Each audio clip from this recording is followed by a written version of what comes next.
can't even show this on YouTube. Yeah, maybe I shouldn't.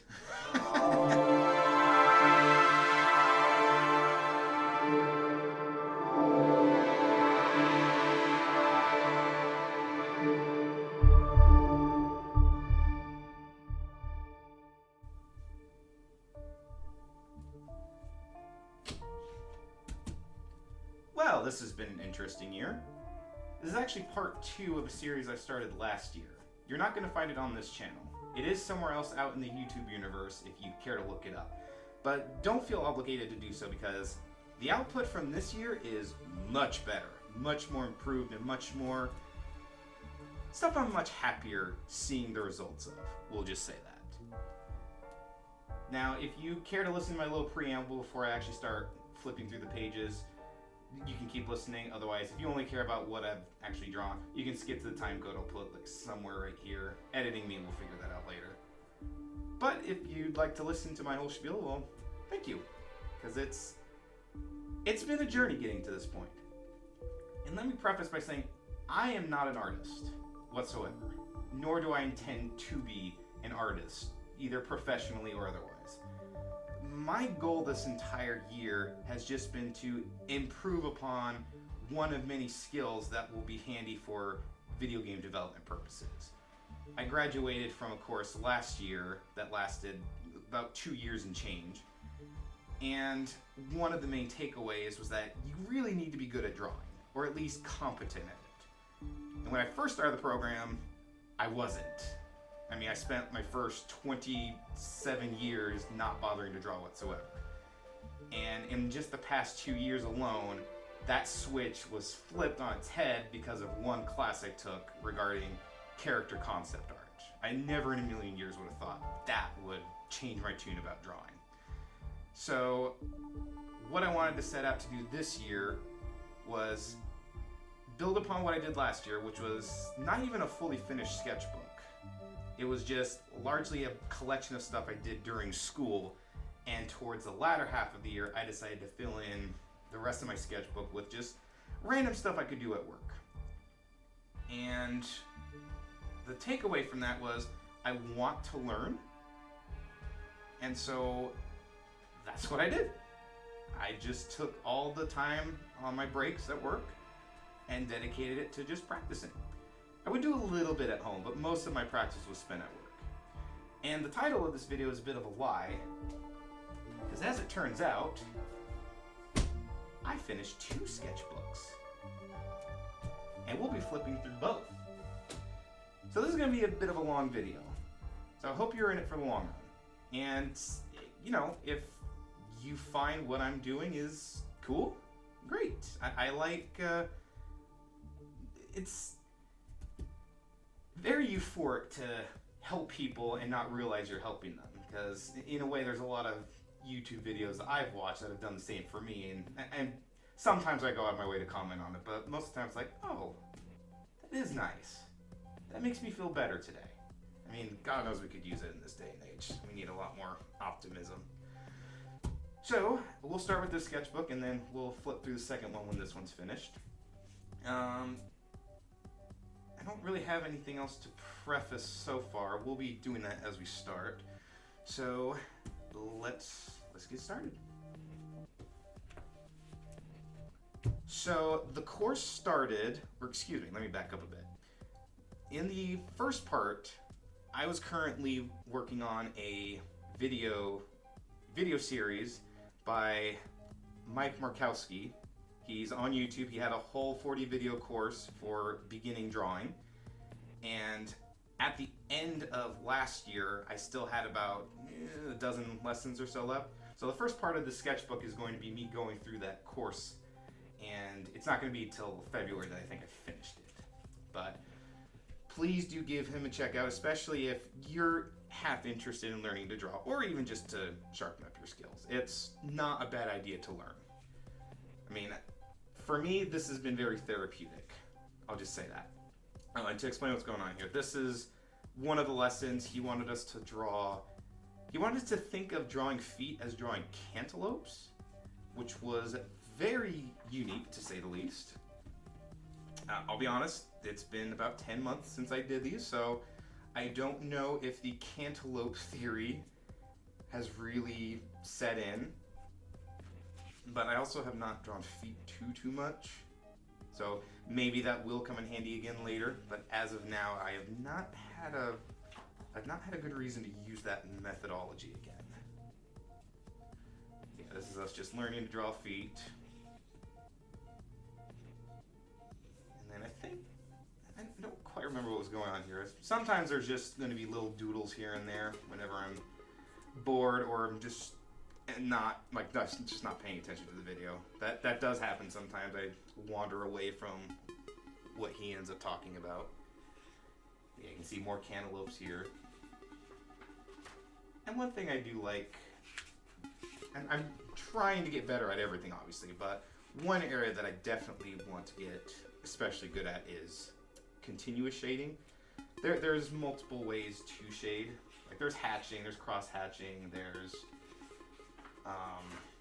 and of course there's color theory. I mean, there's all kinds of stuff that you can get into, but I find continuous shading where everything is just a gradual soft fade.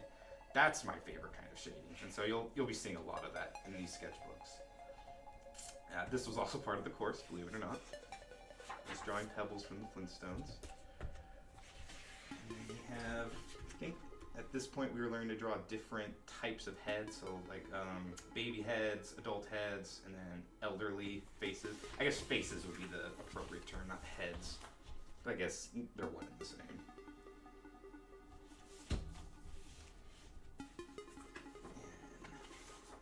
And by the way, if it hasn't been made clear yet, this video is going to be largely unedited.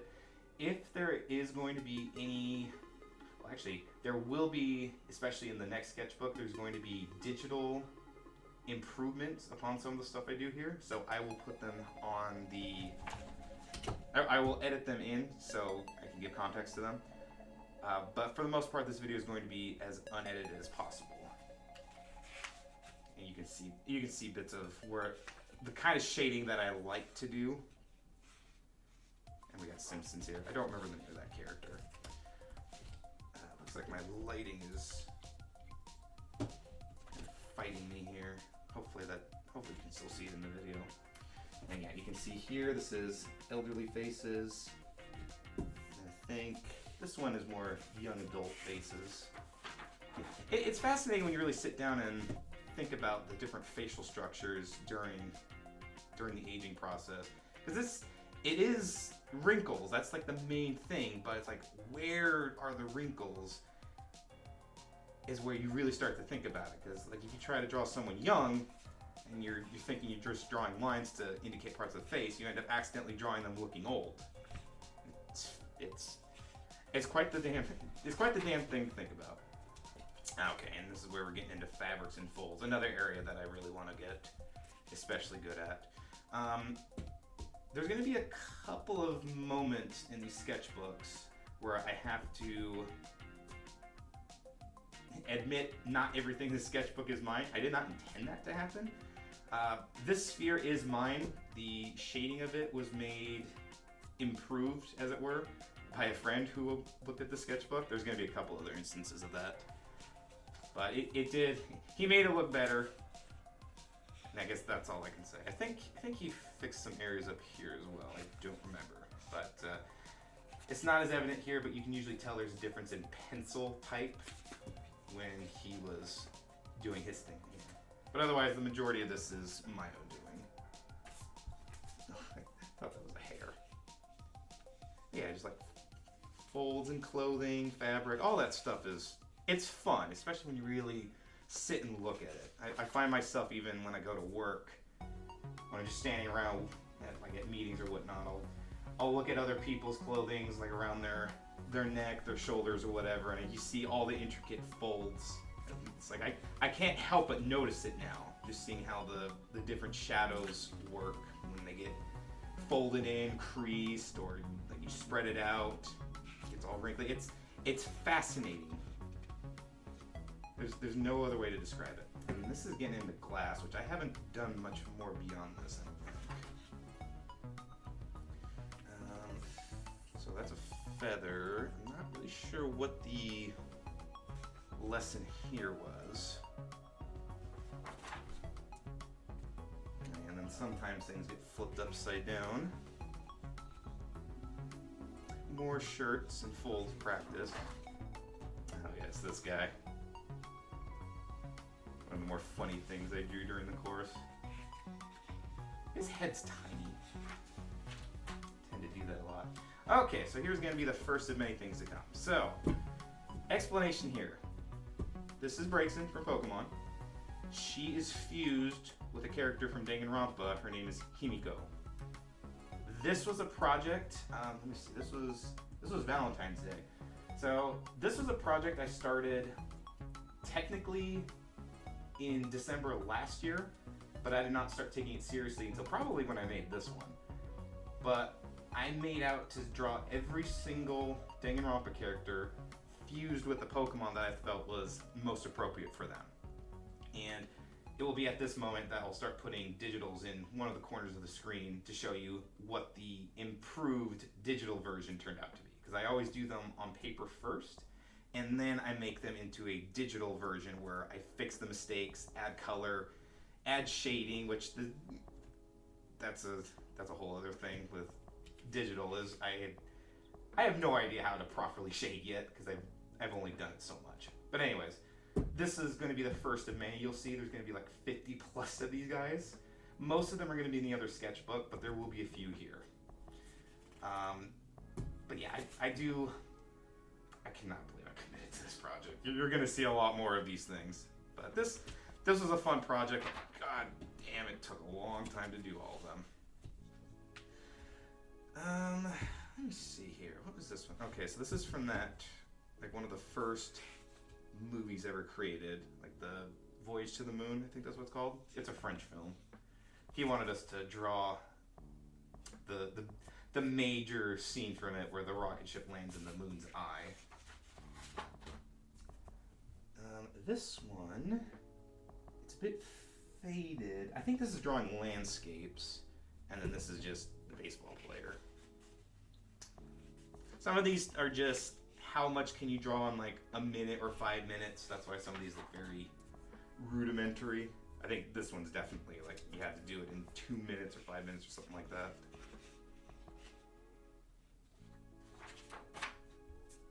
I mean, you really have to. I haven't done another one of those time challenges in a while, but I imagine it would still be difficult for me to pull off a convincing figure like this in such a short amount of time. I usually have to spend hours and hours on one drawing.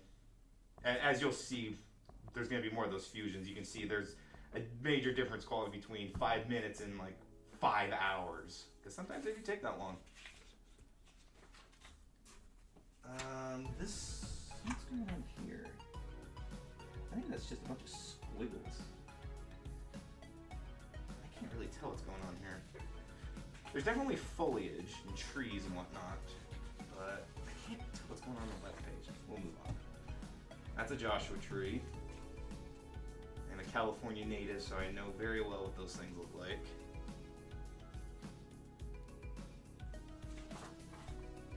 There's a bonsai tree.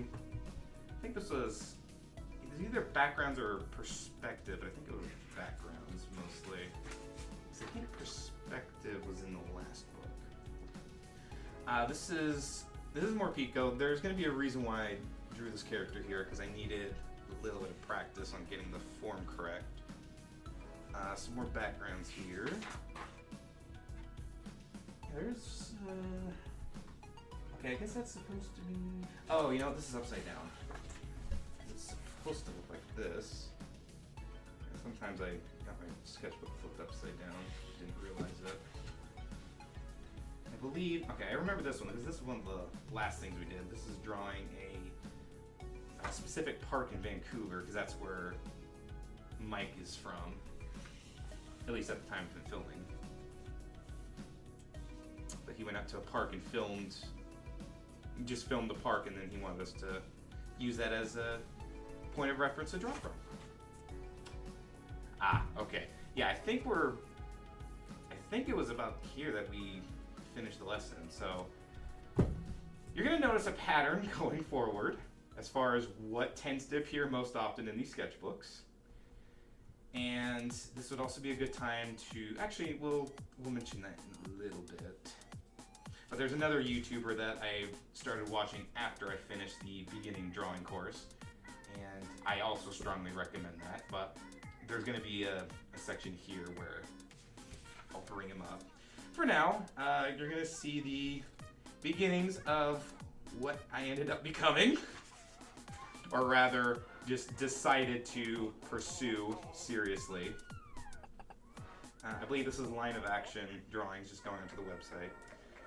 Her. She, make sure you put the digital one up, Tyler. She is going to be something I delve into much later in the future. But I did use this as a very, very rough, like 5-minute point of reference just to get something on the page to then practice with. Because this is a character I definitely want to make and improve upon. And what I did in February, actually I should back up a bit more. This was a character that I made in my college course, that same character design course. Definitely looks a lot rougher than this one, and this one also looks very rough, because this is back in February.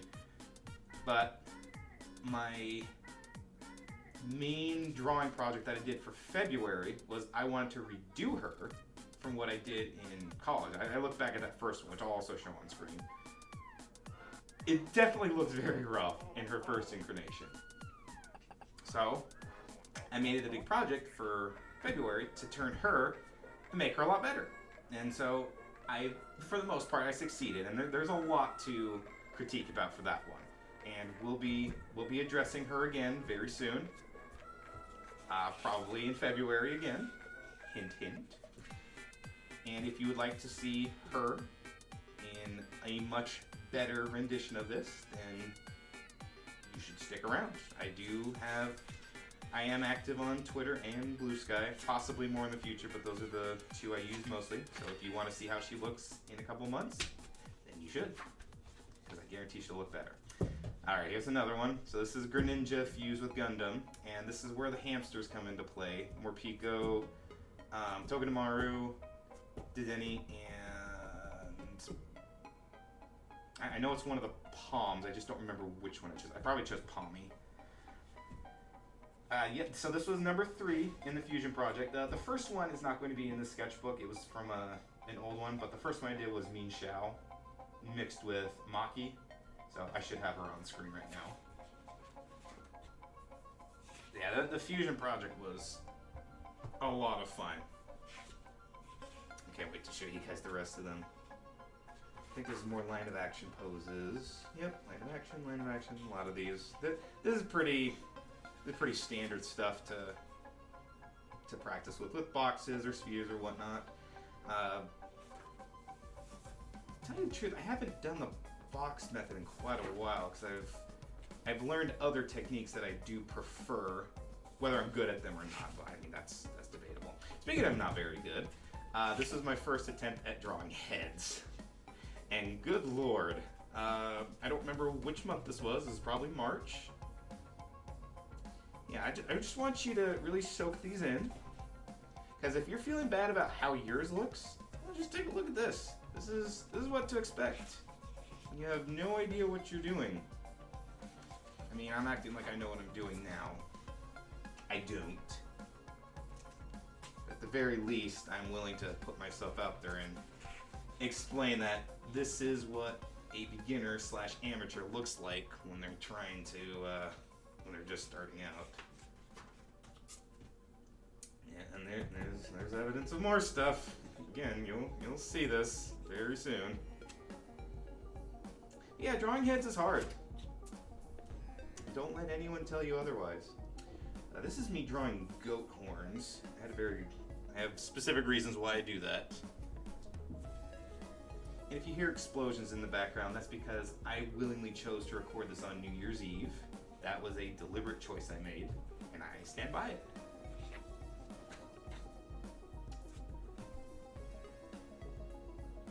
Yeah, there's just a lot of the sketchbooks you probably have seen from other people. They're going to be filled with stuff like this, and that's fine. that's what we're going to expect. Okay, so I think this is a good point to mention what's going on here. So, after I finished the beginner's course, a video had popped up while I was working on the course from a YouTuber known as Line Sensei. The video ended up in my algorithm on how to draw furry heads. And lo and behold, algorithm got me. So I saved the video to watch for later after I finished the course. And so I went back to it. And good lord, this man knows his stuff. And the guy is not even a furry. And yet his art skills translate over to a furry art style without any issues whatsoever. So it's something that I genuinely wanted to learn how to do. So the little fox that you saw earlier, I think that was me attempting with the practice I had, but it was like less than a month's worth. I wouldn't even say a month's worth. I would say like maybe a week's worth of practice on how to do this stuff, and then I tried to attempt it. So nowadays it would look a lot better, and I think right at the end of the sketchbook you'll see the difference between what it looks like here and what it looks like then. But all these characters you see here are from the video practice. These are not original creations by any means. I need to make that abundantly clear. At no point am I claiming any of these furry heads are my own. I am simply mimicking what is in the video itself. Yeah, so all of these, every single one of these are from the video itself. Here's another example of my friend filling in the blanks. Because originally it was just the heads here that I drew. I didn't draw the rest of the body because that wasn't the point of the video. He took it upon himself to just fill in the missing parts, we'll say. This should be YouTube safe because it's no different from what's in the video I copied from. There's not really anything going on either. It's art. Get over it. Another example, you can probably tell a difference in like the darkness here, but like I drew the head, he drew the rest. And that's all I'm gonna say. I probably can't even show this on YouTube. Yeah, maybe I shouldn't. I'm just kidding, we won't blur that out. But yeah, just, okay, now this one right here, these two were my own doing, and then all the ones from this point were my doing. This is my attempt at practicing, so I gotta give myself at least a little credit for attempting to do something. And so then I looked up the rest of his channel, and pretty much for the rest of the year, a lot of the sketchbook is dedicated to following the practice from Line Sensei. So this is drawing the male body. This one is not mine. This was him again, drawing. I don't even know what prompted him to do this. I think he was just flexing on me, which I'm not going to stop him. I'm quite literally flexing. Yeah, this is drawing the male physique, and this is drawing the female physique. God, I can tell that head is skewed there. Ugh. Good lord. And of course, getting the, let me see, 1, 2, 3, 4, 5, 6, 7 head principle, that's right. Yeah, they like to, that is something that they try to establish in art. Whether you want to abide by it or not, I don't know if that's something I will be doing. More head practice. I think this was me actually following his own head tutorial. He has a lot of tutorials. I strongly recommend this channel, by the way. He has a lot of good art tutorials for heads, limbs. I mean, we mentioned furries already, but he does stuff like chibis, how to draw on chibis, how to draw. It's mostly anatomical. He gives advice on shading and how to get your poses more dynamic, etc., etc. There's a lot there. You should go check him out if you haven't already. It's a very good resource, and it's on YouTube, so everything is free. It's like you have no reason not to unless you're just flat out not interested, which is fine. Here's another fusion. This is Yasuhiro mixed with Goldengo, however you pronounce his name. This was in April. This one came out decently. Some of the little coin hairs don't look correct, but otherwise I felt like I did a pretty decent job on this one. Sometimes the shading does unfortunately get on the inner pages, so at one point I do believe this was darker, but over time things just sift away from the page. Can't do anything about it. Okay, and this one. Okay, so this is from a game project we did last year. I had sent a bunch of mock-ups of stuff like this to friends for reference points so that they could draw what I was envisioning. Because at this time I wasn't ready to provide any art. I was doing everything else but the art. So as a way of like trying to compensate for not being able to put out art, I did give them what I was envisioning for like logos, character designs, or just whatever little things that were in the game. And this is one of them. I'll show you the full logo in the corner or so. But that was made by one of my friends, ultimately. And here's another example. This was made by someone else. This was the mock-up for the end screen, which we'll also put on the screen right now. And this game, it is available on itch. It's free. Don't feel obligated to play it because it is our first project. It is by no means a phenomenal game. I do think it's competent, but it's very difficult, and there's a lot of inside references that you probably won't get. So if you're interested, great. I'll leave a link in the YouTube description box, but otherwise don't feel obligated to play this game. It's it's largely a shitpost. Okay, there's a bunch of schematics for our game. I don't know if I need to block any of this out for privacy reasons. I'll worry about that in editing. Probably not, though. I think a lot of this is just me scribbling down ideas for what to include in the game. So this is not that important to look at. You can pause if you want to. I did draw this, though, for one of my contributions. I asked everyone to draw their own little funny rendition of the character that they had in game. So that was mine. Okay, here's another fusion. This one is Lucario mixed with Byakuya. And if you know anything about Danganronpa, you'll see him again. What's going on here? Oh, okay, yeah, so this page is dedicated to learning about how when it comes to drawing fur textures without having to draw like every individual strands, one of the main things that a lot of artists implement, and this was something in the Line Sensei tutorial, was where do you draw the fur that pops out in little triangles without having to draw everywhere. And so this was me attempting to practice that by essentially you draw it where you would expect the hair to only slightly go over the rest, but then dip right back in. Line Sensei likened it to driving really fast around a curve and not quite making it, and the little marks left are where you would draw the little strands of hair. So like elbows are a common spot. Like the fat part of your arm, like the very tippy top, that's where you would draw another one. Sometimes you would draw it like around the wrists, knees. Sometimes people draw them around the fingers as well, especially if you have more of a paw-like hand. I haven't done too much of that yet. It's usually relegated to, and thighs. Thighs are another one. And speaking of hands, so this is also continuing the furry series for drawing hands and how you turn them from a more human hand to more of a paw and like things in between.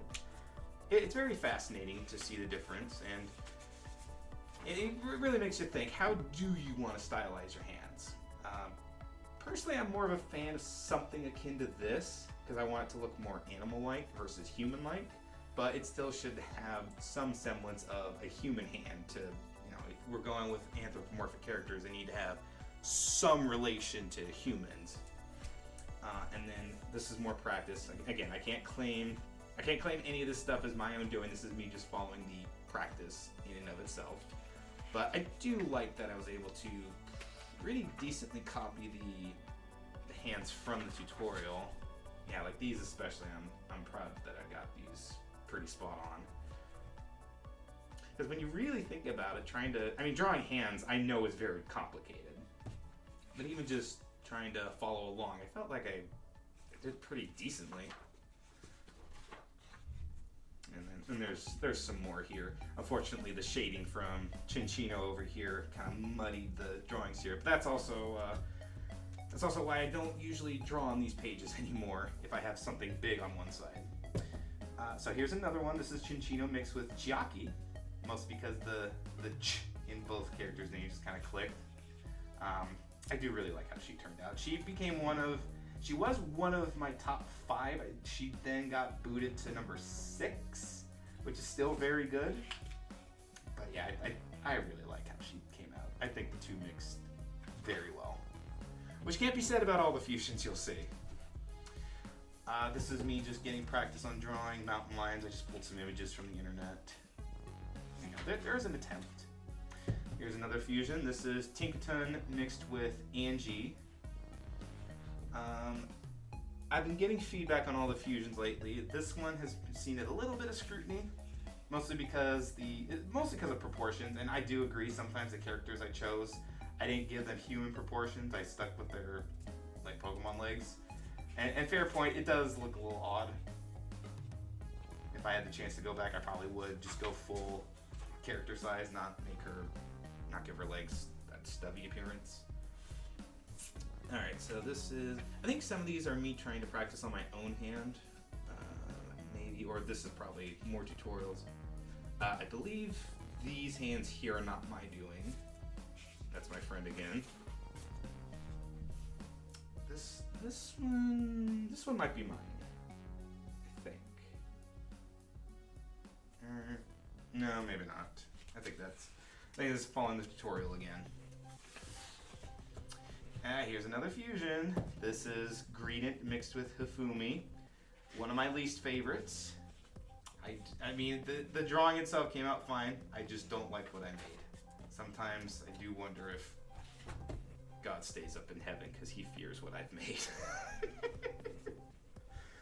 Okay, now we got eyes. This is me getting practice in with eyes. Which I do really like drawing eyes. I'm glad the smudging didn't happen with these guys. Yeah, drawing eyes is fun because there's so many different styles you can do. There's not any one limitation you have to abide by. You can draw any kind of style you want as long as it looks convincing. And that's a philosophy I'm going to hold near and dear. It's not does it look realistic? Does it look convincing? Can the person viewing your art view that as what you intended to? If the answer is yes, then you've succeeded. Now, here we go. This is Inteleon mixed with Kyo from V3. This, I think, is my 5th favorite. Just because everything going on here just worked incredibly well.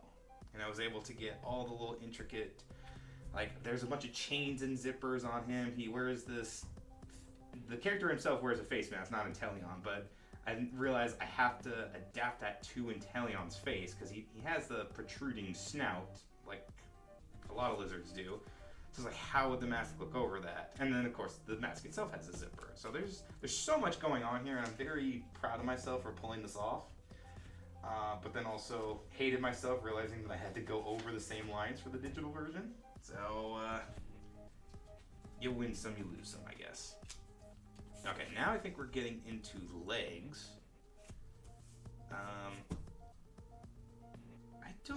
I don't remember if this was my doing or my friend's doing. I don't feel like I would have drawn that.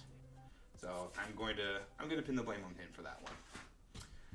Yeah, this is getting into legs, and also Lion Sensei has videos on heads, hands, and legs for furry characters. Nothing for bodies, but they mostly follow human physiques anyway, so it's really only those 3 core components that would be different on a furry character. Because like with legs for furry characters, you have to deal with digitigrade, where it looks like this. You don't have just a straight leg that bends. You also have to deal with how their feet look, because and a lot of animals are like this. So you have to address now, how do you want the legs to look? Do you want it to look more human-esque? Do you want it to look more animal-esque, or do you want to like some hybrid of the two? And same with their feet. Like same thing with the hands. It's like, how do you want to stylize them? It's very, very intriguing to really get insight on this because it's fun. Like, I'm not going to lie to you. All this stuff is just very fun to learn about and think about, too. Because character design is something I really, really want to try at. And so I have to think about these things. Now, we have another fusion. I think this is going to be the last fusion in this sketchbook. This is Zangoose mixed with Fuyuhiko. And I added some colored pencils to the mix because I wanted to try to get better with those. This is when I learned that colored pencils and regular graphite, not a great mix.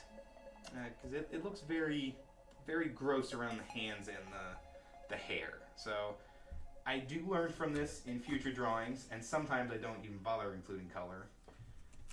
But yeah, a lot of the color choices that I've made, I'm mixed on. Colored pencils is something I want to get good at, but also it's probably not a priority. So we'll see how that transpires.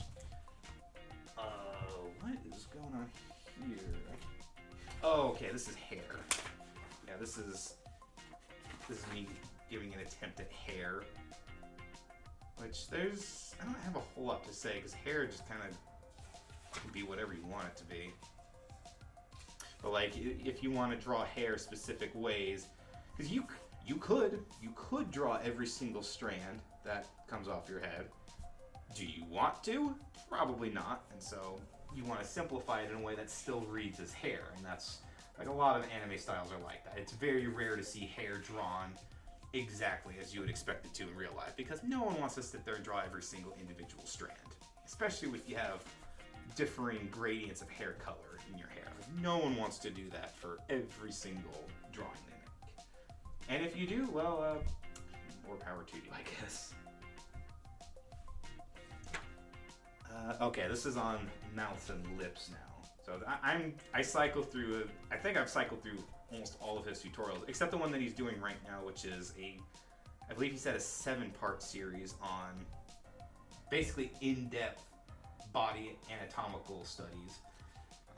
He just released part 4, I think last week. I have not looked into it yet because I've been very busy this past week, including what I'm doing right now is kind of taking up time. But that will probably be one of the first things I do in my new sketchbooks next year, is starting with that video series. So that should be good. Alright, and we're back into feet. I like how this one came out. But again, I'm pretty sure this is from the tutorial, so this is not me.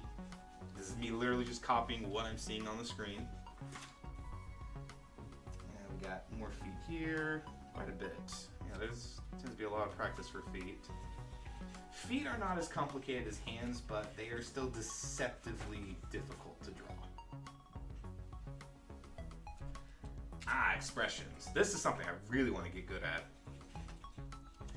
Because, you know, if you ever draw cartoon-esque characters, one of the best ways to indicate if they're cartoony is how much do their facial expressions abide to reality. And if they don't, that makes them far more cartoony. And so there are ways to represent facial expressions, and it's fascinating how a lot of it just boils down to where are the eyebrows, how are your eyes placed, do your cheeks cover up part of your eyes, the wrinkles in your nose, how scrunched up your nose gets, or how wide you spread your mouth or cheeks. Like it's fascinating just realizing it's really just down to simple placements of just that. It's really just like eyebrows, eyes, and mouth, and then sort of your nose. Like when you really, really think about it. Okay, this next page, I don't think I dwelled too much on this one. This is another clothing and fabric tutorial. Yeah, no, there wasn't a whole lot else that I could really glean from that. Perspective, that is another area that needs to be worked on. Because perspective, for simple stuff like this, it's easy. But if you ever want to draw characters in perspective, I don't have any examples here, I don't think. But like drawing characters and actual organic things in perspective, good lord, I respect any artist who's able to pull that off flawlessly. I mean, even just doing stuff like this, like in my mind it makes sense. But then trying to adapt that to anything that isn't just simple geometric shapes, I'll just do 2D for now. We'll stick with that. I think this is on limb shaping, like trying to get the different body parts to look like actual limbs. Not much to say about those. I think I did another round of the male body tutorial. Somehow this one I think looks worse than the other one. Probably because this arm looks janky. And that arm looks janky too. They all look janky. This is amateurish stuff here. These were 2 drawings that I did on 2 separate days that we had a meeting in our training room at work. So while they were giving their whole spiel, I was just making these. This is just a coworker's dog, and then this is, well, that's Ralsei. Well, specifically the Ralsei plush, which I have at home, and you should too. And this is the female. This is the female body here. Again, these somehow look worse than the first iteration. This stuff looks fine, but I'm more so calling these out as looking a little funky. But that's okay. We are here to learn, not get things perfect. And then trying to get the eyes to look right as well has been another struggle for me. I am noticing it's getting easier, but like getting the placement of the eyes just right and figuring out where they dig in, like you see here, that's difficult. You think you got it, and then you end up with asymmetrical eye positions, and then it ruins everything. What was this one about? This might have been part of that 7-part series I mentioned. I think this was like the first video going over heads, I believe. I don't quite remember, but I don't think it matters. And here's just a bunch of other little doodles. Highlight will always be over the darkest part. Typically, yes. Okay. Alright, so this is where we're getting into... he also has tutorials on YouTube that, surprisingly, have not been taken down on pelvises and butts. So I of course wanted to watch those, but trying to keep it relatively PG because I do tend to do a lot of practice at work, and the last thing I want to do is someone coming in and seeing me drawing. Well, you know, it probably wouldn't look good. And yet I draw anyways because usually no one bugs me at work, so it don't really matter. And then keep going. Yes, so this is regarding chests and breasts. There's also a video for that. Again, surprise, that's still on YouTube. But it's genuinely informative. I'm not trying to call out the video being taken down. God, no. I think it's everything he does is an invaluable resource. But it is still funny that even the first comment on that YouTube video is like, and demonetized. Because it's funny that YouTube allows it up, but some of the other things that get booted off the platform never make sense. But anyways, it's still fun to, I mean, look, this stuff is fun to draw. Don't kid yourself. There's a reason people like to do this. Being good at it is one thing, though. So we'll see if this ever advances past the stage of amateurish and not just following what someone else has already done. Would be nice. Yeah, just like, what the hell is happening here? Why is this area just looks so scrunched in for some reason? She looks okay. He just looks weirdly inversed. And then this, I don't quite remember what the focus. I think this is part of I think now is when we got to the in-depth body volume tutorials. Yes, because this is when we got to necks and shoulders. So this is where it gets into the real advanced stuff. And yeah, he's not kidding. He goes in depth about even all the musculatures that go into your shoulders, your arms, your wrists, like all the muscles that make up the different parts of the body go hand in hand with learning from anatomical references. Because like it's one thing to know where bones are, but like the muscles also have to be accounted for, especially in areas where it's not immediately clear that there's I guess a good example would be like if you were to bend your shoulder up, there's going to be like this triangular pocket forming around your armpit because those are the muscles moving. So like your deltoids, I believe. So you have to account for muscles, not just bones moving. So it's fascinating. It's very fascinating. Everything I've been doing this year has just been a treat to learn about, even if I'm not very good at it right now. And then this is, I don't think the hands are part of the tutorial. I think this is me just choosing to draw my own hand. I do distinctly remember this one is me trying to draw my own hand, because I'm right-handed, so if I'm ever drawing hands, it's usually going to be the left hand, unless I take a picture of my right hand. Yeah, so this is getting into arms and muscles. This is all stuff that I definitely need to study up on. It's fun looking back through this. Oh, no, there are more fusions. That's right. Things get a bit out of order. The next sketchbook is going to have drawings that were technically scrunched in between everything you've seen here, because now we're getting into like the past month or two. This one is Genocide Jack mixed with Sneasler. This is from November, so there's been a huge jump from the last fusion. That's because they all got moved to the other sketchbook, but for time reasons, I decided to do a few of them in this sketchbook, which is, I don't think I mentioned it, this sketchbook is exclusively done at work. So you'll see the regular Sneasler later. Hopefully that's not a spoiler for anybody. And then there's Usami mixed with Azumarill. This is from November 26th, so these last few pages are basically what I did in the past week.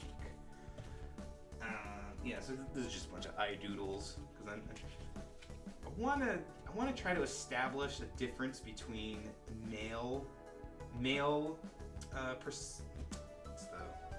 how would I describe it?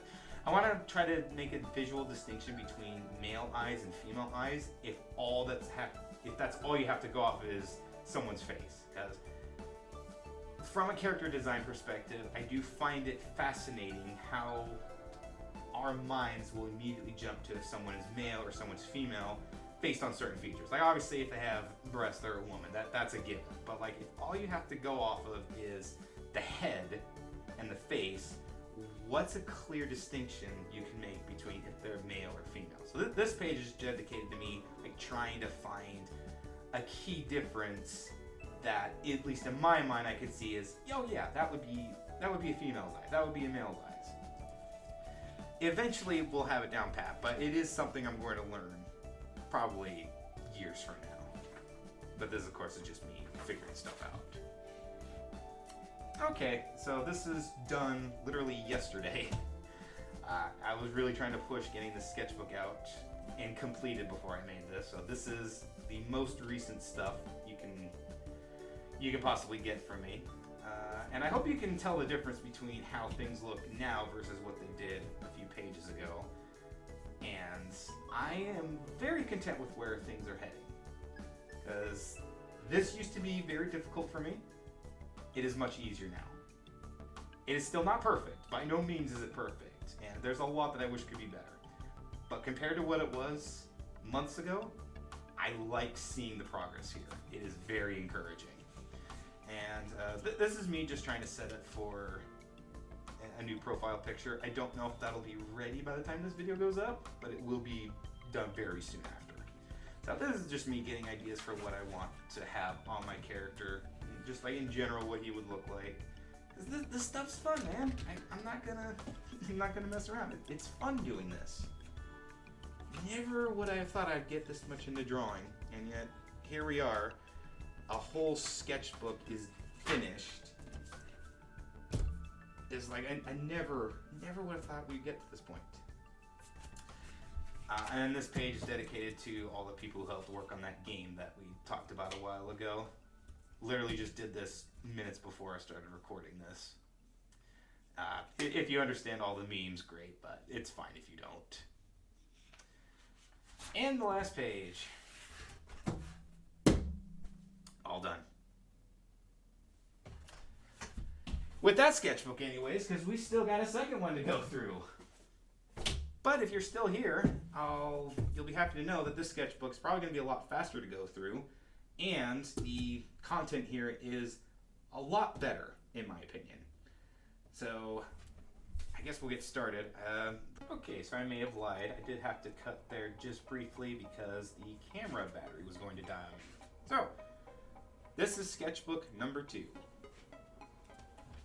And already out the gate, most of this sketchbook is going to be about the fusions that were not present in the other one. So this one is Blossom fused with Mahiru, the photographer. This is probably my least favorite fusion. I'm just going to be blunt. This design just doesn't work for me. I don't like that she has little stubby arms instead of actual fingers, hands, whatnot. It just doesn't look right. And this is also one of the first times I was trying to experiment with colored pencils to see how I could get shading done. At no point did I ever feel like I could confidently do the entire drawing with colored pencils because I don't have the range of colors for it to look correct on some characters. I'm really only limited to like the most basic colors and nothing else. So it would have looked odd trying to do a full drawing in color, on top of the fact that I want to keep the shading with graphite intact, and trying to go over that with colored pencil never looks right. So the alternative would be to go over it with ink and then erase the pencil out, but I don't want to do that. I kind of like the look of graphite more anyways. And then also this is a reference to Game Grumps if you ever watched their playthrough of Danganronpa. There's a couple of more references, I think. Maybe that's the one. This is just, there's going to be a couple of test pages, especially with color. There's nothing else really to say about this. Next up we have Watchog fused with Taka from the first game. This one's okay. I think the Pokemon fits. It's just Watchog is already not a very aesthetically pleasing Pokemon, in my opinion. Not much to say here. We'll move on.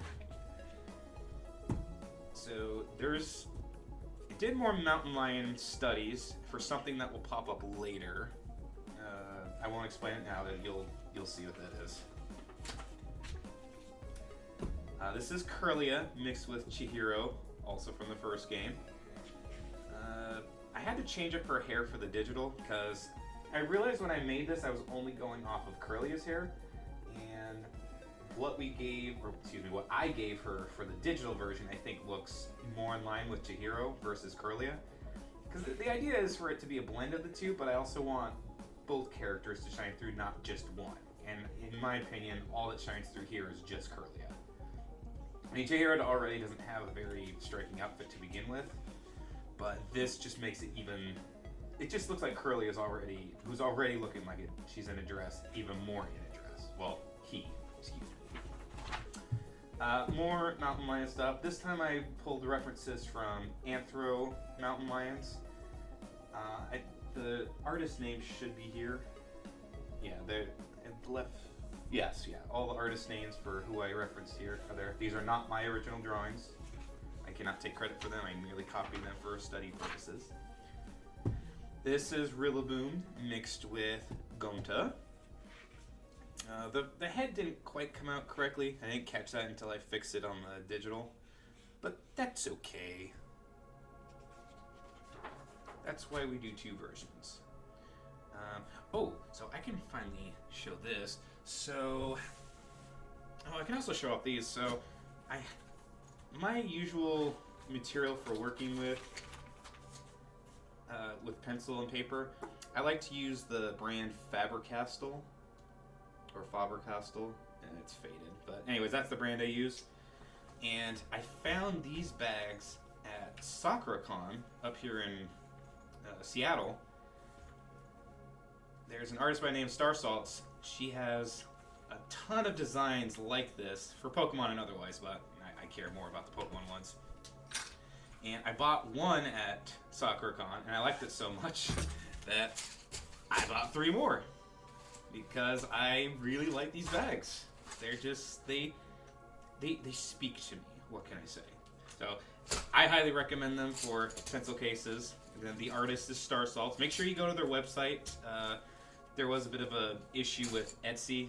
They used to have a store on Etsy, but some copycats selling stole their patterns and then reported the original artist, and Etsy booted Star Salts off. It was really stupid. So make sure you go to their website proper, not some third-party one. Anyways, that was a whole tangent just to explain what's going on here. But this book was recommended by several people, including Wine Sensei. But some of the material that I used to help guide me through this was part of this book. And it gives a very good breakdown on how what is a fairly aesthetically pleasing structure to a lot of furry characters, and it even splits them into different types, because you have the stuff I'm working with, which is more, I guess it's considered kimono, not kimono like the dress, but with an E, kimono, which is referring to basically a human with animal traits. Like, this is largely animalistic, but is still human in most other aspects. Whereas Kamomimi is stuff like, I'm going to say a lot of 90s anime was like that, where people would have usually just like cat ears and a tail, and that's it. Like, they wouldn't otherwise be animal-esque. I believe it's somewhere here in the beginning that it breaks that down. But in any case, this book is pretty good as a resource. It's not meant to tell you how to draw necessarily from start to finish. It gives you a good base to work from. So I wouldn't necessarily recommend for beginners per se. I would say you should have fundamentals before you refer to this book. But it's very good for establishing stuff like this, like how you get a proper snoot drawing, essentially. How you're supposed to get that in convincing 3D. So that's where this came from. That was a long tangent, but I'm going to shill for people who make good stuff. And I think these bags are part of that. Speaking of good stuff, we have Frostlass mixed with Hiyoko. This was a surprise good fusion. So this, I believe, I have determined is my third favorite fusion. Because even though Hiyoko is a brat in game, the mix with Frostlass here weirdly makes her into a totally different character, and one that I much prefer over Hiyoko. So we did some adjustments on the digital drawing, but man, dude, I think this one just came out super well, even on the first pass.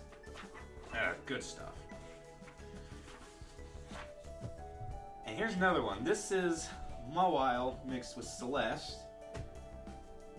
And I have a newfound appreciation after doing this for people who draw super, super intricate details. Like all this lace work on the dress. You have the drills in the hair. You have these cross stitches on the sleeves. And then they have little sashes that tie them together. And then she has this whole little head ribbon. It's like, good lord, I never realized how much was going into her outfit until I had to draw it. And I still had to incorporate elements of Mawile into this, so she has the big chomper in the back. And not that you can see most of it anyways, but she also still has her little legs here. It's just like everything going on here is ridiculous. It's ridiculous how much detail they put into her. So having to follow in their footsteps and basically do this over with a Pokemon theming, it's like, I only had to do one drawing. The person who made Celeste had to do it for, I don't know, at least a dozen or so different sprites at multiple angles. So respect, like nothing but respect. Not just to them, to anyone else who makes like real intricate drawings like that, because it's fun, but it is very time consuming to get all that detail in. And on the opposite end of the spectrum, we have Serena mixed with Sonia. I never really cared for Serena as a design, and Sonia's fine, she's whatever. Mixing the two just feels very bland. Like I feel nothing from this. There's just nothing really striking about her. On top of that, she has those little white fruits that are supposed to resemble her hips. Trying to incorporate that underneath Sonia's dress, it's just, I didn't think it looked right. So she's one of my least favorites. Which is unfortunate. It's going to happen, though. There's always going to be good ones and bad ones. And then we have Sayaka mixed with Meloetta. She's good. I like how this one turned out. In a way, I kind of prefer the sketch version more. Mostly because the eyes and mouth, I think, look a little bit better here than they do on the digital. I mean, I guess you can determine for yourself. I think I prefer this version, though. Okay, here's another good one. So this is Ndidi mixed with Kurumi, specifically female Ndidi, because male and female do look different. This one turned out pretty nice as well. The outfit is already very lovely, but considering Ndidi is supposed to be based off of a maid, this felt appropriate. So there's some slight detailing here, nothing like Celeste, but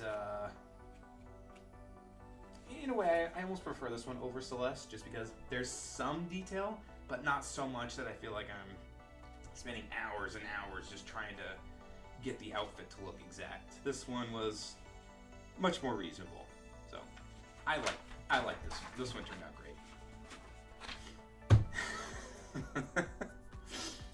Well, if you know anything about this character,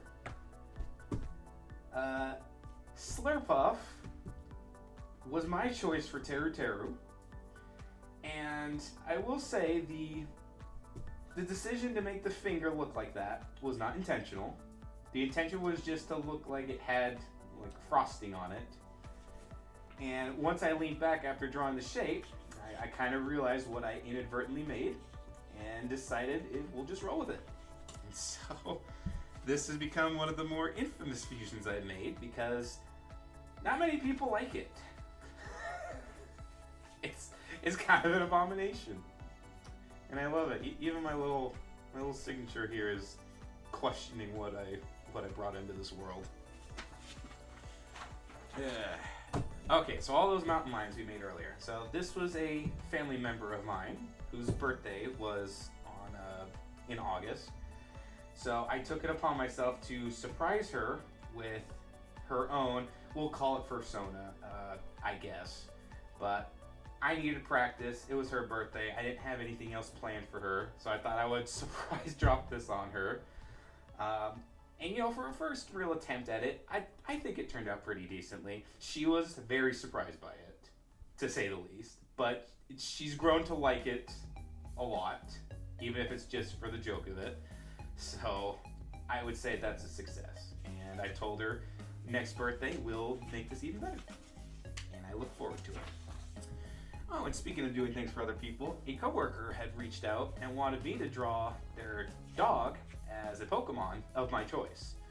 It came down to two Pokemon. I believe it was Suicune and Absol, and I opted for Absol because the color scheme seemed to match a bit better.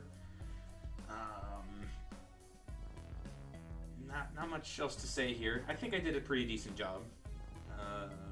They waited like a month for me to finally work on this, so I had to sit down and really finally whittle away at it. But I got an image of their dog leaning up against the counter and basically just used that as my reference point. And we also did a digital of that one, which I should be showing on screen. And as a bonus, I wanted to do an anthro version of their dog as well, just to throw it in. They didn't ask for one, but I wanted to include it just because I wanted practice in it. It took 3 attempts to get this right, because this was the first pass, which I noped out of after like 10 minutes, because it just was not going to come out right. The second attempt right here looks a little bit better, but there's very clearly still some issues here for anatomy reasons. The third pass is where I was finally happy with the results. There's still plenty to complain about. I'm sure anyone who knows a thing or two about anatomy can easily point out the issues, especially like in this area. But I think this turned out good, all things considered. It's yeah, I don't have much else to say. I like how it turned out, and they liked it too. Again, it was a bonus. They didn't ask for it, so I included it because I wanted to. This is an unfinished one. Someone had asked me to draw one of their friends as basically in the same deal that I've been doing, like just turn them into a Pokemon. they caught me at a bad time, so I wasn't able to finish it. I didn't really get a full response on if they liked it or not, so it is what it is. Okay, back to the fusions. So we got Flygon mixed with Kaito. At first, I wasn't too thrilled about how it turned out. But in hindsight, I think my only real gripe with it is just how I did the legs. Everything else seems to work, because I was trying to match Flygon's, and a lot of Pokemon have that, the wide hips thing. Flygon's one of them. Ooh, excuse me. Flygon's no exception to that rule. But I don't think I quite implemented it. I don't think I implemented it quite correctly. So that'll be for future me to worry about fixing. I think overall this one turned out fine. It was mostly the hair that I wanted to match, because Kaito's hair has that diagonal stroke to it, and Flygon kind of looks like that too.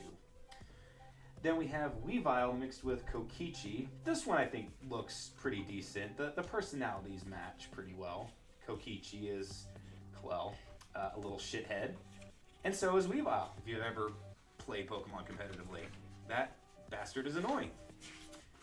It's also one of my friend's favorites, and I hate it. So this is Staraptor, if you can believe it, mixed with Mondo from the first game. This is how Staraptor looks from the front. I know it looks weird, because we usually do not see Staraptor from this angle. It's usually like 3/4 or from the side, not from the front. And this is probably why. It just looks funky. But I would say, personality-wise, these two match. And also, you know, the Staraptor has the long overarching comb over, I guess, which matches what Mondo has. He has like the pompadour thing going on. So I think as a fusion it worked well, but it definitely looked weird. We have on the left here, I think this is me practicing just other... none of these are mine. This is me just practicing from other artists' interpretations of different heads. Of no like discernible species. Like it could be fox, could be dog, could be anything. I was just looking for practice. I think. Oh, that's right, because this was a failed attempt at the next fusion, and because I failed it, I was trying to get a little bit of practice on trying to draw snouts correctly, because the next one has a pronounced snoot, and because I was having trouble, I took a little detour to help set that in better, and so. That brings us to Hisuian Zoroark mixed with Nagito, who I feel is a pretty good stand-in for him. And also, this is in September. This book started, I believe, in July. Let me just double-check that. Yeah, we started in the sketchbook in July.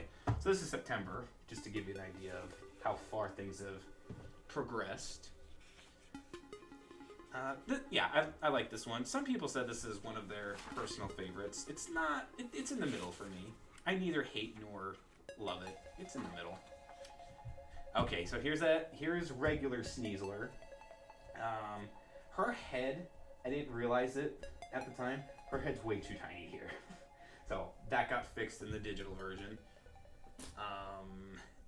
And then her little salad fingers look a little awkward. Even in the digital version, I didn't bother to fix it too much. That's largely because I didn't want to spend a whole lot of time trying to get her fingers looking right, because most people weren't going to look at it. So the goal is just to make it look fairly convincing and move on, because we had so many others to work on. Here's a fun one. So this is Mew mixed with Florges.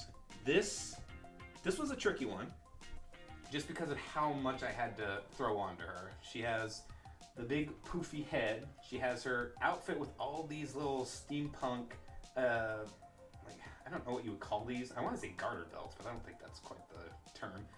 But all of these little, like sashes and rings with spikes coming out of them. She just has a lot going on in her outfit, because she's an inventor, so they're trying to go for that steampunk look. But realizing just how much detail there is just on her outfit, plus mixed with Florges's already intricately laid out head, this was a challenging one. And I think the end results came out very nice, for more reasons than one. And I do like to leave pages blank now in between major drawings because you probably, you can kind of tell on the camera, but I tend to draw pretty hard, and so it leaves an indentation that's visible on the next page. And so if I try to draw, if it's just line work, you're not going to notice it, but anytime I shade over it, you tend to see the perforations from the previous page, and that messes with the shading. So you just get these awkward looking shapes in the shading that I can't do anything about. So I like to leave spaces in between pages to avoid that. Sometimes I barrel through it anyways, but if I have major drawings, I try not to do that anymore. This one's Autono mixed with Mecon. This has probably been the least popular one I've done, largely because her proportions are very odd. And I agree, they're odd. In hindsight, I should have just made her a normal, just like with, who was it? Tinkaton. Just like with Tinkaton, I think it would have been better if I just went the full body instead of trying to shorten her and make her like a fusion of the two. It just looks a little funky to have the skirt hang out right here. I won't use the terminology one of my friends put it, but I laughed when he said what would hang out, and I could see why you would say that. We'll just leave it at that. And here we have Leon mixed with Passimian. This one turned out pretty good. It was actually someone's #1 in my friend group, which is very surprising. My only real beef with this is I realized it long after I made the digital version.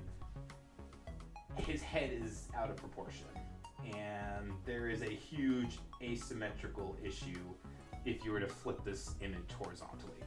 If you've done art, you know that's something that they like to teach you to look out for. If you're making anything that's based in symmetry, like a face, you want to flip the canvas to make sure that when flipped, it still looks correct when it's flipped. Because if something looks off, you're not seeing it in the normal version, but when you flip it, you realize, oh, something's out of place. I unfortunately did not catch on to a lot of this when I first started. There's a drawing coming up later that it was made abundantly clear I've been messing things up. Not this one. This one came out fine. This is Urshifu mixed with Sakura. I felt like the two felt like they made sense. Urshifu is known for being fairly muscly, very fierce.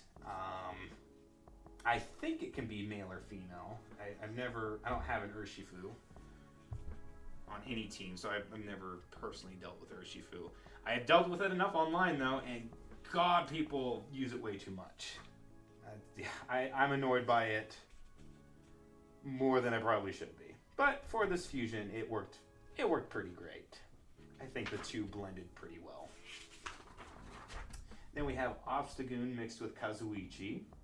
I don't have a whole lot to say.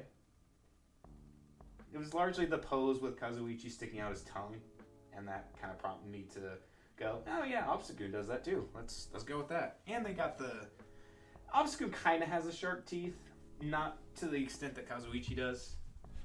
And then I didn't do this in this version, but for the digital, I replaced this with the Yell logo because that made a lot more sense for Obstagoon. Okay. So this is the first time I had to draw any kind of neck or robot character, and it was painful just because of how long it took. But I think the results were pretty good. I do prefer the digital version more, especially with some of these, especially with the colors, because these are meant to glow, like all the iron Pokemon. They're meant to have these little glowing spots on them. It looks better in digital than it ever will on physical media. And also the eyes don't quite look like what they're supposed to here. But I did the best with it, with what I could. I knew I was going to do this again, so I didn't harp on it too much. And here we have Leavanny mixed with Tenko. A lot of people don't like this one, and I understand why. The face was a must as far as which character or which pose I wanted to use for Tenko, because Tenko has the ridiculous faces. She's kind of known for that. I did swap her eye color out on the digital version to match Leavanny's instead of Tenko's. I honestly don't know which one I prefer, but also ultimately I don't think the fusion is... People didn't really like the fusion. Mostly because of the face, but in order for me to match the two, there has to be elements from both. It's very rare that I incorporate something that's not part of both just to make it aesthetically pleasing. So either I kept Tenko's eyes or Leavanny's eyes, and in my opinion, neither of them worked well. So, what can you do? Okay, I skipped over a page. So, when I was working on Tyranitar here, I was having trouble getting specifically this angle to work right. So, I had a few drawings here, and then I decided to take a little detour and just practice Tyranitar's mouth a bit more. And I would say I succeeded because I eventually figured it out. I did clean up a little bit on the digital because I realized there's no depth here. So I had to add just a little bit more of his jaw extending out to make it look right. This one has been very popular. A lot of people like this fusion. It's not one of my personal favorites, but it is well received. So I take that as I must have done a pretty good job on this one. Okay, so this next one. I don't know what I was smoking when I decided to draw her facial features, but this is Floatzel mixed with Hina from the first game, the swimmer. So, I want to be clear. Everything below the head is fine. Well, at least in theory. In digital, I realized there was other issues, but most of her looks fine. I don't know why I drew her like this though, because this is neither Hina's eyes, nor is it Floatzel's eyes. So why did I draw this like this?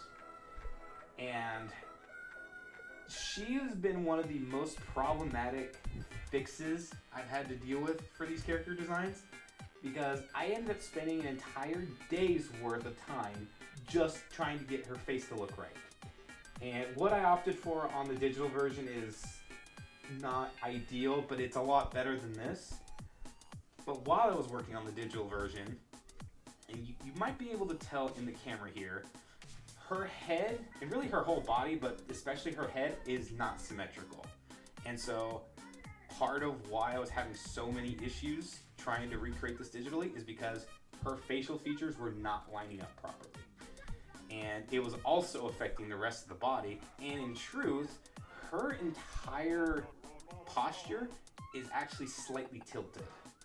And so anytime I would bring up like a perfect lined up grid, everything would be off. And then I would also notice that her right side stuck out way too much. And as such, like, her chest is actually larger on this side than it is on this side. And that was also making things wrong. So that's a whole spiel for just one character, because it was at this point I realized I need to start flipping my canvas a lot more, because this is a problem I did not want to replicate. And again, like, everything below the head, great, love it, works great. This was not going to fly. And a couple of other people have pointed that out to me as well, so I thank them for being honest, because yes, this was unfortunate because I was looking forward to drawing this one. It did not work nearly like I wanted it to. So, what can you do? And here we got Nidoqueen mixed with Akane. This is another problem child I had. I think the fusion itself was fine. My implementation of it was questionable, mostly for the arms. And I'm going to partially blame this on Nidoqueen's awkward arms in me trying to implement, because I don't have a picture on me, but I do believe her arms are large, like they're thick and large on the forearms, but then as you get closer to the shoulder, it thins out a bit until you get to the shoulder, and then it thickens again. I think that's why I had the arms look like this. But yeah, I am personally not a fan of her proportions. The outfit itself matches Akane to a T. It's just Nidoqueen's form is not correct here. And even on the digital version, I look back on it, it's like, it's not how it should be. So, unfortunately, not one of my best ones, but you live and learn. Okay, come on. Enough here. Thankfully, from this point onward, all the fusions tend to have fewer problems because now I'm more in tune with making sure things look right from the get-go. So here we have Pancham mixed with Ryoma. I felt like those two fit pretty well because Pancham's known for carrying the leaf and Ryoma has like the dummy cigarette. So, and they kind of look similar. They're both short. And the color scheme kind of matches too. So I think this fusion worked well. Next, okay, so here we have Lopunny mixed with Junko. If you know anything about the first game, you'll know that this is not Junko, and thus, if you know anything about Pokemon, you'll know that ain't Lopunny. That's a Cinderace. But when I was conceiving the character ideas, I thought it would be fun to play with the thought that it's not Junko, therefore we make a character that looks like Lopunny, but is not Lopunny. And Cinderace is what came to mind first, because it's the closest thing that looks like Lopunny that I can convincingly pass off as a Lopunny to anyone not paying attention. And I think I successfully fooled a lot of people, and even had someone question me when I said it was a Lopunny. So that was fun to mess around with. So this was a fun one, and you will see Lopunny proper later on. Okay, here's one of my favorites. This is my number 2. This is Meowscarada mixed with Rantaro. Largely because I just like the pose I went with in having him take off his mask. Because that's one of Rantaro's poses. He doesn't normally have a mask on, but Meowscarada does.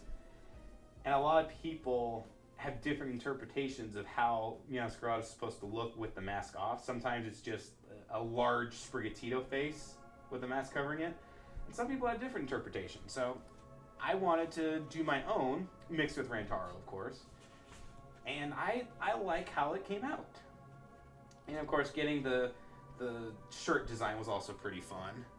I had to do this digitally as well, and it was very interesting how I had to approach that. Because I didn't have to, but I chose to do it with patterns instead of drawing every single stripe across the shirt.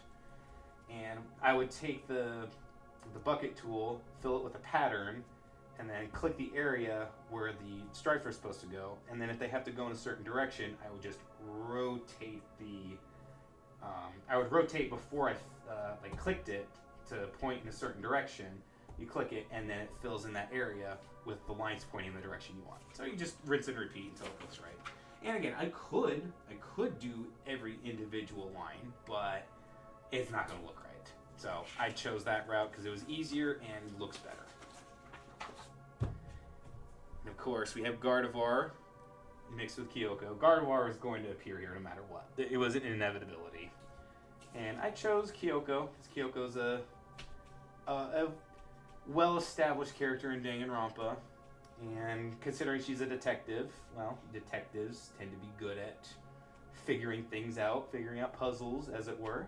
You know, kind of like someone who's psychic. They're good at figuring things out. So it made sense to me. And I think the design worked well. I especially like the design that came out of this, which is having a long frilly skirt surrounding a shorter skirt on the inside. This is something I weirdly really like. And I don't know why. Just having like a shorter skirt surrounded by a longer dress, as it were. I may have said skirt before, I meant a dress. So I may explore something like that in the future. Okay, so the next character is Noivern mixed with Ibuki, who is a musician, plays a lot with guitars and audio and has good hearing, so Noivern was a no-brainer to me. I was having trouble figuring out the wings, so on this page I ended up drawing, just doing a mock drawing of what her wings are supposed to look like, and then trying to translate it into, essentially 3D, which This was difficult, not only because I was running out of space, but also it's like, how do we incorporate the wings on her arm? It's like, we could just put them on the back and make it easier on us, but it's like, Noivern's wings are on its arms, not on its back. So we have to incorporate that somehow. So having to match the folds of how the wings would actually look compared with her arm position, because if the arm bends, the wing bends as well. So it's like, well, how does the wing look like when it's bended? This does look a lot better on the digital version, but even here I think I did a good job at least trying to make it work. So I'm happy with the results of that one. Okay, here's a fun one. This is Zoroark mixed with Samugi. If you know anything about Samugi, you would understand why I chose Zoroark. But even so, just like looking at this character, I love this. I just love how cutesy she is. She's rocking the whole nerd look, and I love it. It's something I want to explore with in the future. Like some kind of character design based off of this. Because it's just so freaking cute. I love it. I don't have much else to say. Okay. My favorite fusion is right here. This is Absol mixed with Peko from Danganronpa 2. This is literally perfect. There's nothing more I could add to this character that would make it better. I feel like this is the best character fusion that I could have come up with, and I'm glad I waited towards the end of the fusion journey to do this, because I would not want to have had to start with this character design, because I wanted to build up the skill sets leading up to this one. I'm just absolutely in love with how this one turned out, and she looks just as good on the digital version. I actually had to improve some areas on the sheath here, because actually the original sprite that I based this off of had the sheath incorrectly drawn. It was missing a design pattern, which I didn't include on the sketch one because it would have been too difficult. But there's supposed to be a white dragon pattern on the sheath, and there's supposed to be an extra little fold here that wasn't present on the sprite. It wasn't until I looked at other sprites that I realized, oh, this is wrong. They got the original artwork wrong. I need to fix that. So yes, Absol mixed with Peko, just mwah, chef's kiss. This is my favorite one, no contest. Remember how I said we'd see Byakuya again? Well, here he is. Big Chungus over here in his Alolan form. This is from the second game. If you know anything about Danganronpa, you'll know why this is here. And why, I chose Lucario because I chose Lucario for the first Byakuya, so naturally he had to be here for the chubby version. So, and I will say the responses I've gotten to this have been one of two things. Either they absolutely love it, or they absolutely hate it. There is no in between, and it is hilarious. And now we're moving on to our protagonist. We are almost done here. So we have Makoto mixed with Eevee. I felt like that was very fitting. Eevee's a pretty standard Pokemon. Makes sense as a protagonist. Then we have Kaede as Roserade. I largely pick Roserade because there's one sprite in the game in V3 where she has a masquerade mask. So I just rolled with that. And I think it works. I think it works really well.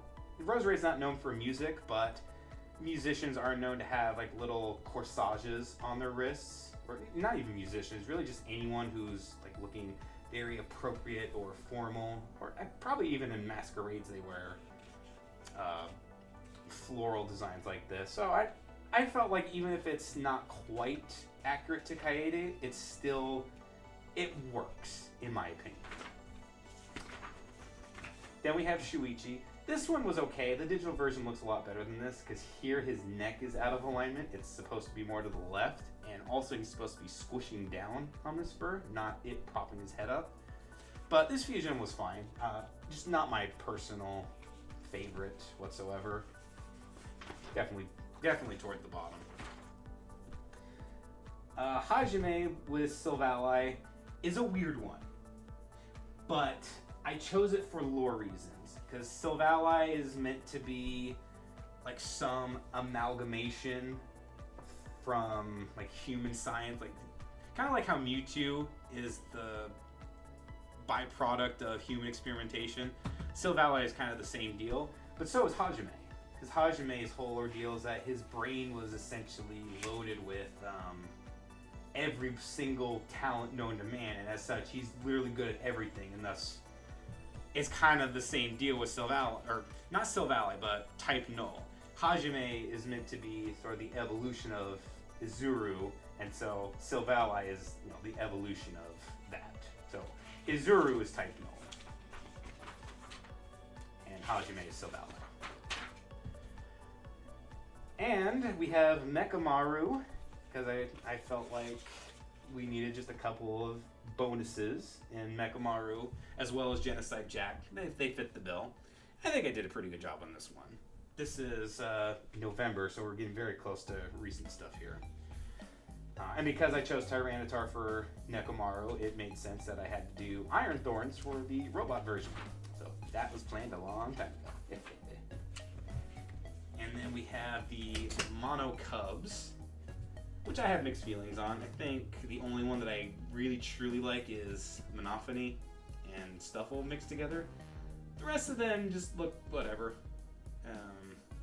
I was never a fan of the Mono Cubs to begin with, so it was already not going to be an ideal fusion to start with, but with what I had to work with, I think this came out just fine.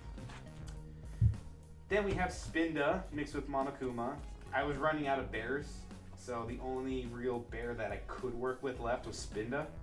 But I think it works, because Monokuma's whole ordeal is black and white, and Spinda, while it's not black and white, it does have a similar color pattern where it's just two colors.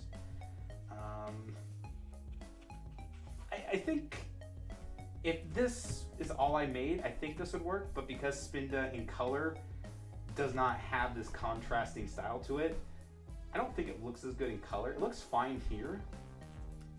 I guess that's all I have to say. Yeah, Spinda's okay.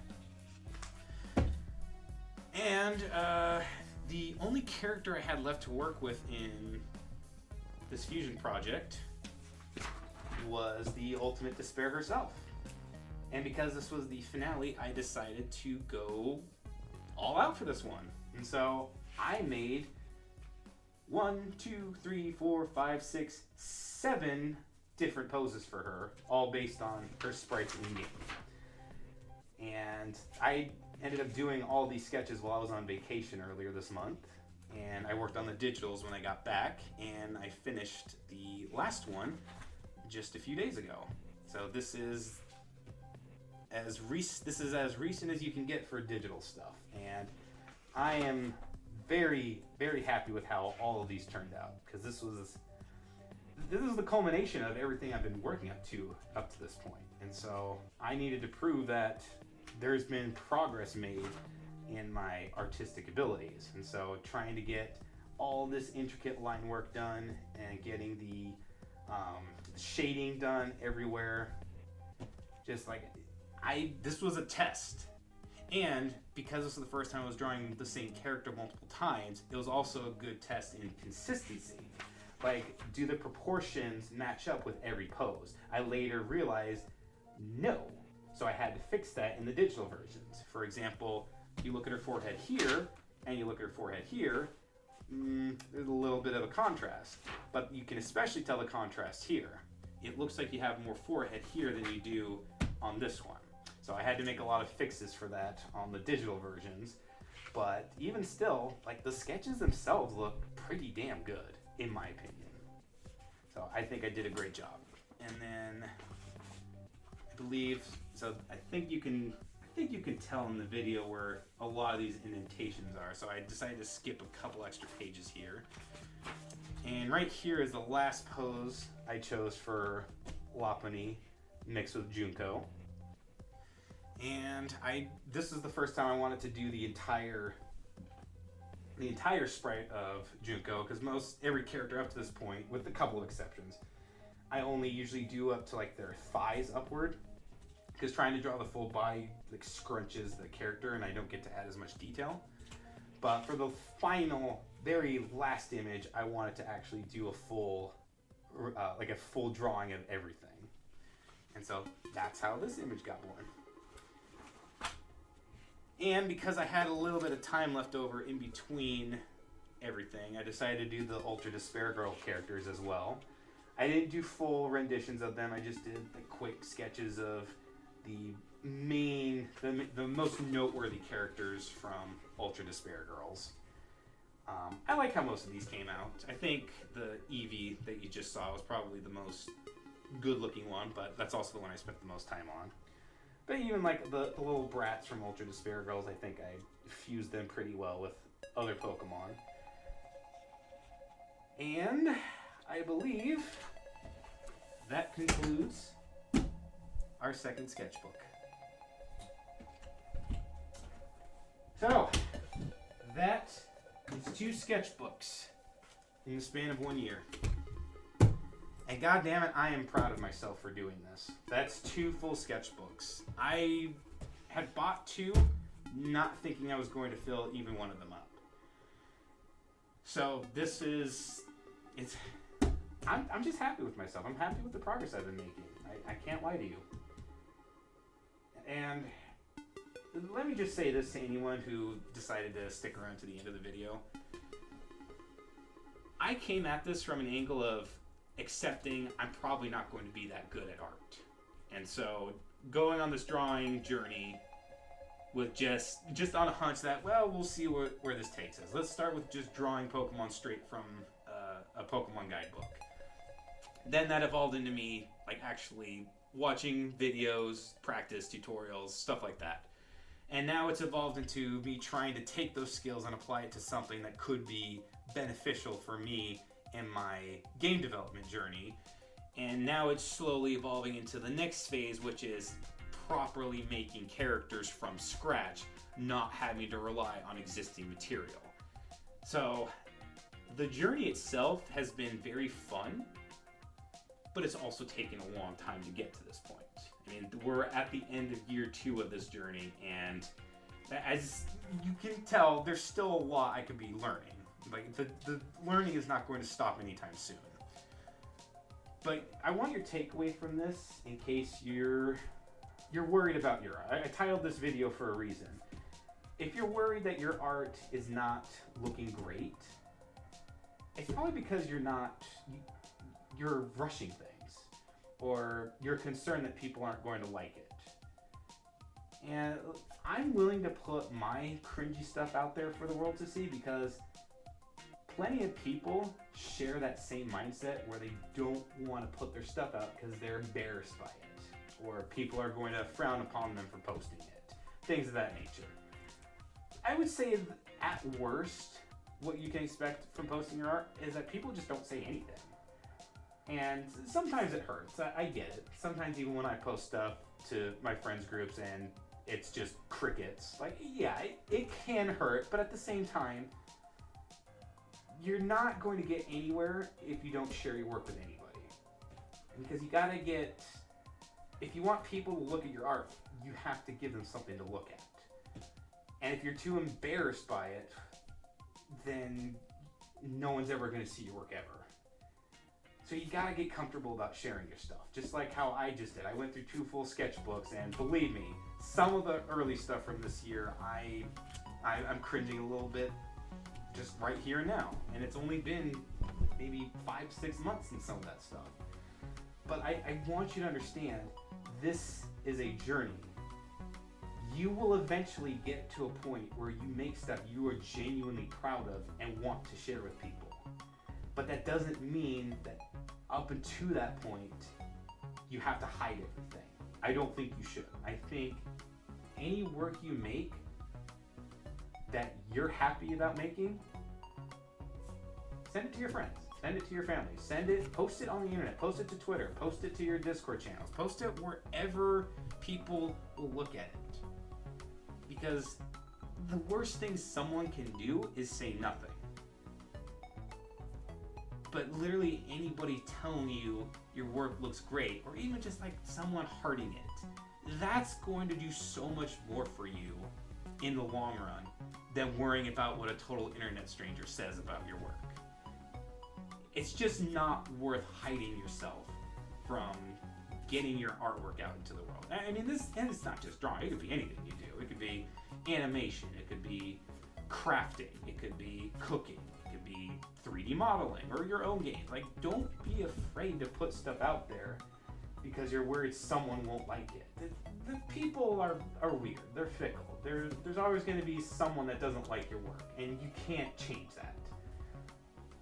For every 100 people that like your stuff, you shouldn't dwell on the one person that absolutely despises it.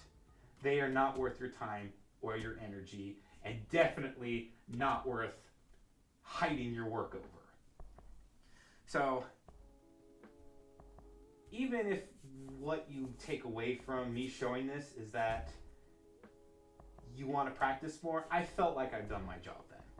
Because I specifically made this to help people out.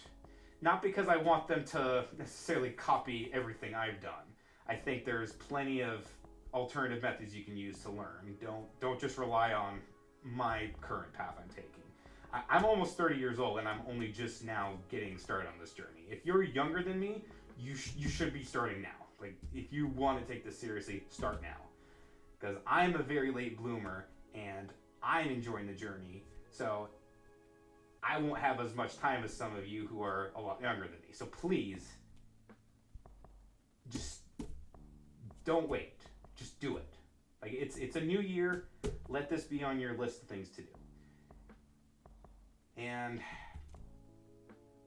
if I inspired anyone to get out there and make their own stuff, great. Or if I helped you get off your ass and get back to drawing, great. Because if I'm willing to put my cringy ass stuff out there, so are you. You can do it too. It's not that hard. I know it's embarrassing. There's imposter syndrome. Believe me, the imposter syndrome was very prevalent when I first started this. It's slowly disappearing as time has gone on. And it's all about the journey. You just got to give it time, be patient, and accept you're not going to always make good stuff at the beginning. But you should always be striving to reach a point where you can make something you're proud of. And of course, I'm well aware of AI, generative AI. I don't like it either. I think it's a scourge and an insult to humanity itself that you can just make anything you want in the blink of an eye. And I think it's just as disappointing that there's enough people who consume the output of that willingly. I do. I think it's very disappointing that we've reached a point in society where we're okay with this. So, my advice to you, if you're concerned about AI, like overtaking any exposure you could get, the same methodology, I would say. Just don't worry about it. Like, I'm serious. The AI bullshit, I agree, shouldn't be here. It has no place in our regular society. I think it is actively harming us to just be able to instantly generate slop on a dime just because people don't want to go out and make it or hire people. I agree, it's bad.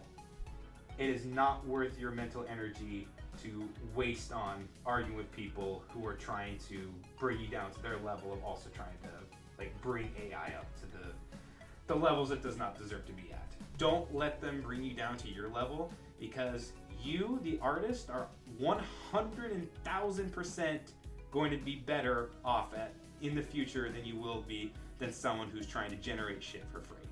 You will inherently have more value as an artist and an individual than anyone who claims that they make stuff just by typing it in. There is no value in that, because all it takes is for these companies' AI data structures and data centers to be taken offline, and suddenly you have nothing. But as an artist who's been developing your skills for years and years, no one can just shut the switch off on you at any point. You can change mediums, but they can't take away your years of learning and expertise and practice. They can't take that away from you. You will always have that under your belt. And so there will always be an audience for the stuff that you make. This AI boom that we're going through, the people who are indulging in it right now, it's not going to last. Because people will eventually get sick of it. They are not going to indulge in this forever. Because all it takes is the next big thing to come around to suddenly take these people away, and then suddenly that's what they want now. And all this generative AI crap, it just goes to waste. That's what I think anyways. I would love for that to be the reality. Who knows? But in the end, I do think stressing and fussing about generative AI in its current state, I agree. I don't like it. It shouldn't be here. But you as an artist have much more important things to worry about. If there's AI bros that are harassing you, just ignore them. Because they're trying to get under your skin. Because they know it upsets you. And the last thing you want them to do is get under your skin. Because then they know it's working. So just ignore them, block them, report them if you want. But just, they want your attention, so don't give them your attention. And I also know that people have mixed opinions about putting stuff online because it gets fed into training models. But we gotta accept reality. This shit's everywhere.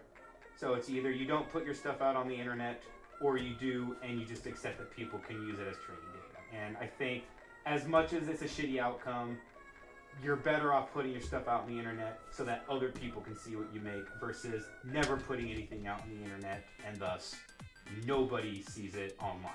Maybe you'll get lucky with art shows or local communities, but if you want a wider audience, you have to accept that. Like, there's no getting around it. Every community, it seems like, is eventually going to jump the bandwagon on AI at some point. Unless of course, it dies out. There's always the hope that the AI bubble pops and then you don't have to worry about this anymore. But let's just assume the worst, that it's here to stay. So rather than exhausting yourself worrying about it, just keep practicing. Just keep drawing. Keep doing your own thing. You're always going to have a community that respects and appreciates you. The people who are trying to bring you down to their level don't appreciate you, don't respect you. They only care to rile you up and get your attention. So just ignore them. Don't give them what they want. They may not go away, but you'll always have the satisfaction of pissing them the hell off that they're not getting what they want out of you. Well, I think that's it. I've gone on long enough.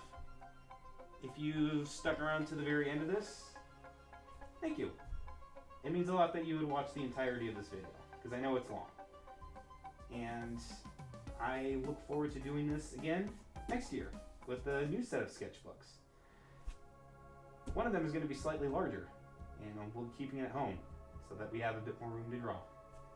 Always a plus.